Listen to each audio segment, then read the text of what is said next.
Ilang mga altar servers sa isang parokya sa Pasay City ang nakatanggap ng mga leather shoes mula sa non-profit organization na Gen for One bilang bahagi ng kanilang Save Thy Souls project.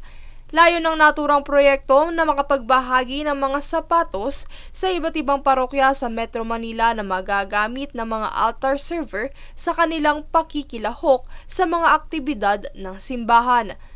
Ang Save Thy Souls program ay naglalayo na magbigay ng mga sapatos. We have around 400 for our first launch sa iba-ibang simbahan. So gusto namin silang suportahan yung mga sakristan para magbigay inspirasyon sa kanila para matupad ang kanilang pangarap at the same time yung paglilingkod nila sa Poong May Kapal. Bukod sa Save Thy Souls project na ito, ilan pa sa mga advocacy ang isinusulong ng organisasyon ay ang matugunan ang mga simpleng pangangailangan ng apat na sektor tulad ng mga kabataan, mga matatanda, simbahan at kalikasan. Samantala, lubos naman ang pasasalamat ng Kura Paroko sa donasyong kanilang natanggap sa organisasyon.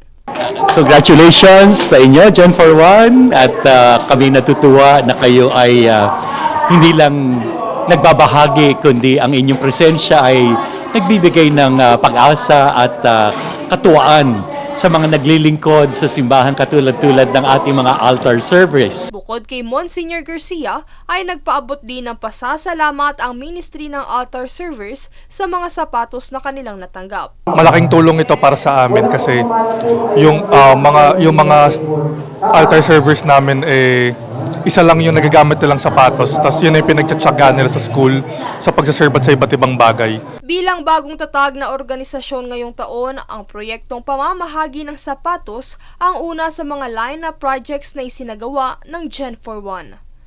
Princess Castro nag-uulat para sa Golden Nation Network.